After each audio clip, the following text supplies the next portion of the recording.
इस वक्त की बिग ब्रेकिंग न्यूज। तो 14 अप्रैल को जब पीएम नरेंद्र मोदी हिसार एयरपोर्ट पर पहुंचेंगे तो उनके स्वागत में कौन कौन खड़ा रहेगा, इसकी लिस्ट अब सामने आ चुकी है, आपको बताएंगे। इसके अलावा यह भी बताएंगे कि बेचारी हरियाणा पीडब्ल्यूडी के साथ तो गलत ही हो गया। क्यों? क्योंकि जो उंगली हरियाणा पीडब्ल्यूडी पर उठाई गई डीजीसीए के द्वारा, वो उंगली खुद उस पर भी उठी है। और आखिर ये बात जो कही जाती है कि मुझ पर सवाल करने के पहले अपने गिरबान पर जाकर देख लीजिए, ये क्यों अब डीजीसीए पर फिट बैठ रही है। और आखिर अब लोग क्यों कह रहे हैं, हरियाणा की जनता क्यों कह रही है कि हमारी हरियाणा पीडब्ल्यूडी के साथ हो गलत कर दिया भाई। तो ऐसे में ये सब आपको बताएंगे। नमस्कार, आप देख रहे हैं की दहाड़, मैं हूं आपके साथ ओम पांडे।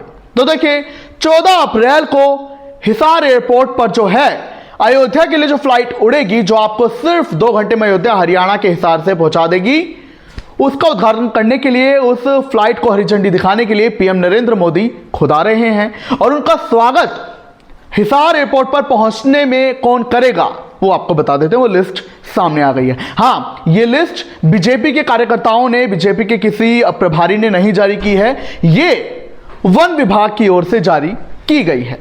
जी हाँ, अब आपका दिमाग चकरा रहा होगा कि आखिर ये बात क्या हो रही है कि वन विभाग कैसे जारी कर रहा है कि कौन कौन पीएम मोदी का स्वागत करेगा, ये भी आपको बताते हैं। तो देखिए अब हुआ क्या है। तो देखिए कई खबरें आ रही थी, इतने दिन से कई रिपोर्ट आ रही थी कि हिसार एयरपोर्ट की जो बाउंड्री वॉल है, जिस पर नींव नहीं भरी गई थी और उसी वजह से खोल वहां पर बने हुए थे, जिस वजह से हरियाणा पीडब्ल्यूडी की छुट्टी कर दी गई वहां से। तो इसी पर अब खबर क्या सामने आई है कि वन विभाग की जो टीम थी, डिस्ट्रिक्ट फॉरेस्ट ऑफिसर, उसने 6 मार्च को यह बात कही थी सिक्योरिटी चेक देते हुए कि हिसार एयरपोर्ट का जो ये प्रांगण है वहां पर कोई भी जानवर नहीं है। क्योंकि कई बार ऐसा देखा गया था कि वहां पर जंगली जानवर जैसे कि नीलगाय, कुत्ते, लोमड़ी वगैरह देखे गए थे। जिसके बाद आखिरकार 6 मार्च को डिस्ट्रिक्ट फॉरेस्ट ऑफिसर ने आखिरकार सिक्योरिटी का सर्टिफिकेट दिया था और यह कहा था कि कोई भी जानवर नहीं है। लेकिन अब फिर से एक और रिपोर्ट आ गई है। उस रिपोर्ट में कहा गया है कि हिसार एयरपोर्ट के प्रांगण में नीलगाय तो है ही, इसके अलावा कुत्ते, लोमड़ी, जंगली सुअर और गीदड़, इन सबको देखा गया। यानी कि वो तमाम जंगली जानवर जो कि घातक हो सकते हैं, वो सभी हिसार एयरपोर्ट पर अभी घूम रहे हैं। और दूसरी ओर ये जो वन विभाग की जो टीम है, एजेंसी है, ये तो सुरक्षा का सर्टिफिकेट दे चुके कि यहां पर कोई भी जंगली जानवर नहीं है। ऐसे में बड़ा सवाल यही खड़ा हो रहा है कि कैसे डिस्ट्रिक्ट फॉरेस्ट ऑफिसर ने जारी कर दिया कि यहां पर कोई भी जानवर नहीं है और सर्टिफिकेट तक दे दिया। अब आपको बता दें कि गुरुग्राम के जो डिस्ट्रिक्ट फॉरेस्ट ऑफिसर हैं, उन्होंने, जो हिसार के डिस्ट्रिक्ट फॉरेस्ट ऑफिसर हैं, उन्हें शो कॉज नोटिस यानी कि कारण बताओ नोटिस जारी कर दिया है कि आपने कैसे ये सर्टिफिकेट दे दिया कि वहां पर कोई भी जानवर नहीं है, जबकि यहां पर तो जानवर घूम रहे हैं। और ये रिपोर्ट भी अब आई है कि यहां पर 7 से 8 नीलगाय, कुत्ते, जंगली सुअर, लोमड़ी, गीदड़, ये सब हो सकते हैं, जो कि अपने आप में सवाल खड़े कर रहा है। जिसके बाद से अब लोगों ने भैया मजाक में ये कहना शुरू कर दिया है कि ये देखो, पीएम मोदी का स्वागत कौन करेगा हिसार एयरपोर्ट में पहुंचने पर? ये वो जानवर है जो उनका स्वागत करेंगे, क्योंकि वहां पर घूम रहे हैं। और दूसरी तरफ एजेंसियां वो तो ये कह रही हैं कि यहां पर तो कोई है ही नहीं। लेकिन ये सवाल सिर्फ डिस्ट्रिक्ट फॉरेस्ट ऑफिसर या उनकी टीम पर नहीं उठता है, यह सवाल डीजीसीए पर भी उठता है, यह सवाल एयरपोर्ट अथॉरिटी इंडिया पर भी उठता है। क्यों? क्योंकि आपको बता दें कि 8 महीने से एयरपोर्ट अथॉरिटी ऑफ इंडिया जो है वो हिसार एयरपोर्ट पर बैठी है, तमाम जांच के लिए, तमाम प्रशासन के लिए, प्रबंधन के लिए कि कैसे काम करेगा एयरपोर्ट, 8 महीने से।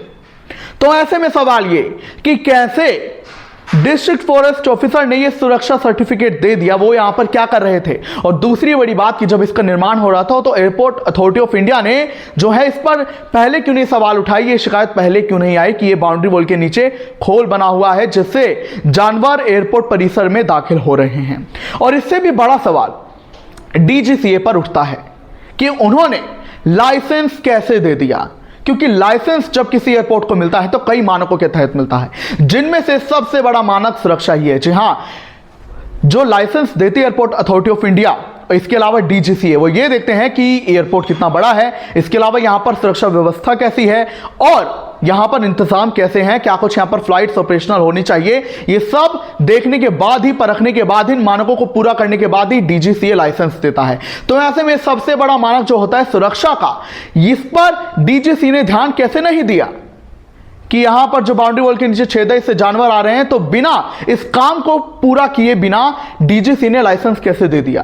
क्या डीजीसी इंतजार नहीं कर सकता था कि पहले वो जो बाउंड्री वॉल है उसके नीचे उसे भर दिया जाए, खोल बंद हो जाए और ये जानवर हैं इनकी एंट्री बंद हो जाए? उसके पहले ही डीजीसी ने लाइसेंस दे दिया 13 मार्च को। इसके अलावा सुरक्षा अधिकारियों ने भी ये लाइसेंस दे दिया, सर्टिफिकेट दे दिया कि यहां पर कोई खतरा नहीं है, जानवर यहां पर नहीं है।